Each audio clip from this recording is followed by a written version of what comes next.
The Russian poet Alexander Pushkin wrote in his poem The Egyptian Nights, "Who will start the passionate tender? My love is now for sale. Tell, who of you could buy this night at a price of his own life?" And there were madmen ready to offer a life for the sake of a night with the woman who possessed Eleanor's beauty, Sappho's passion, and Aspasia's intellect. She was the Egyptian queen, Cleopatra.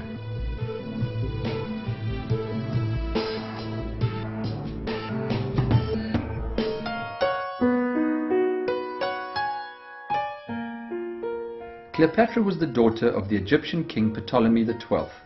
She was born in the year 66 BC in Alexandria, the largest cultural center of classical antiquity. After the death of her father, when she was 16 years old, Cleopatra, following the Egyptian tradition, married her 13-year-old brother Ptolemy XIII and began to rule Egypt. Within 3 years, her husband and brother, under the influence of his instructor, the eunuch Pothinus, tried to overthrow the queen. Cleopatra had to escape to Syria, but she never lost hope to one day return to her local rule and wealth. Despite common legend, Cleopatra was not a beauty. Her look was spoilt with a big nose and a narrow chin. But as the Roman historian Dion wrote, listening to her was a great pleasure. She could charm any man with her voice and manners, even the passionless, as well as the elderly. Cleopatra spoke 8 languages fluently. She was an admirer of literature and philosophy. She played musical instruments and possessed all the ambitions and aspirations of her ancestors for power.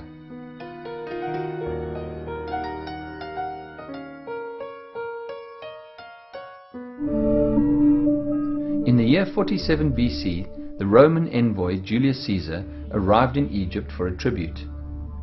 To get Caesar on her side, Cleopatra needed to secretly enter the Alexandrian palace.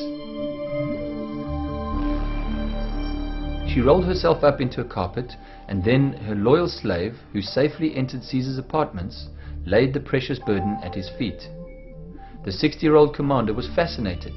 Due to her cunning and female charms, Cleopatra won Caesar's powerful friendship. He pacified her enemies and gave Egypt back to its queen.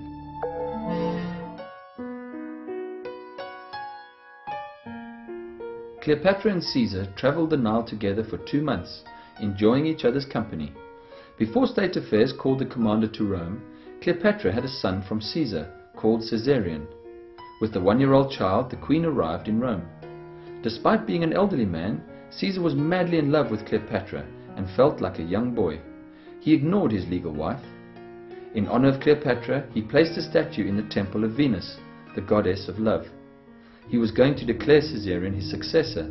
However, all this resulted in catastrophe. In the year 44 BC, Caesar fell victim to a murderous plot. Heartbroken, Cleopatra returned to home in Egypt.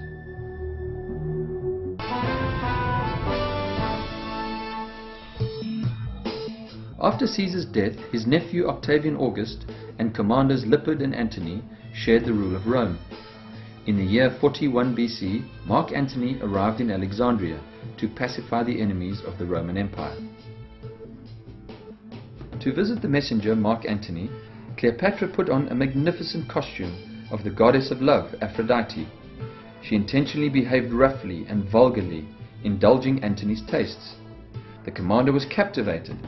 Their love lasted for several months, and even after he had parted with Cleopatra and married the sister of August, Antony could not forget the Siren of the Nile. 4 years later, he called Cleopatra to Antioch and married her. Cleopatra was the master of manipulation, and from Antony received everything that she wished. Her son, born from Caesar, was recognized as the heir. Her 3 children from Antony received the territories that he had invaded and won. The queen's political competitor, her sister Arsinoe, was killed. The profile of Cleopatra was minted on coins, and her name carved on the boards of legionaries. The power of Egypt strengthened on the queen's bridal bed. But in the year 31 BC, Octavian, the brother of Antony's legal wife, declared war on Cleopatra.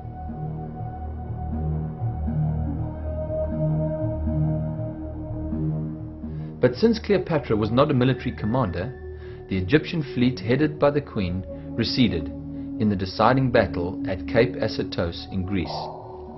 Antony also abandoned the battlefield, and the Romans gained a total victory. To avoid a shameful captivity, Cleopatra began to prepare for death. She started to build her own tomb and tested various poisons on her slaves, aspiring to find the quickest method. For Cleopatra, it was not possible to rescue Egypt with her female charms for the third time. Octavian was not interested in the queen romantically. In honor of his victory over Egypt, he intended leading Cleopatra behind his triumphant chariot, chained as a slave. A basket of figs was delivered to the palace upon Cleopatra's order, and in it a small snake, an asp, was hidden. Its bites rescued Cleopatra from shame, granting her the painless death similar to sleep. Octavian ordered that Cleopatra be buried in Egypt, and completed her tomb at his own costs. Egypt became the Roman province, and the son of Cleopatra, Caesarion, was strangled upon Octavian's order. Cleopatra, a strong woman, strived to hold on to the throne her entire life, but lost it, they say, because she was too much of a woman.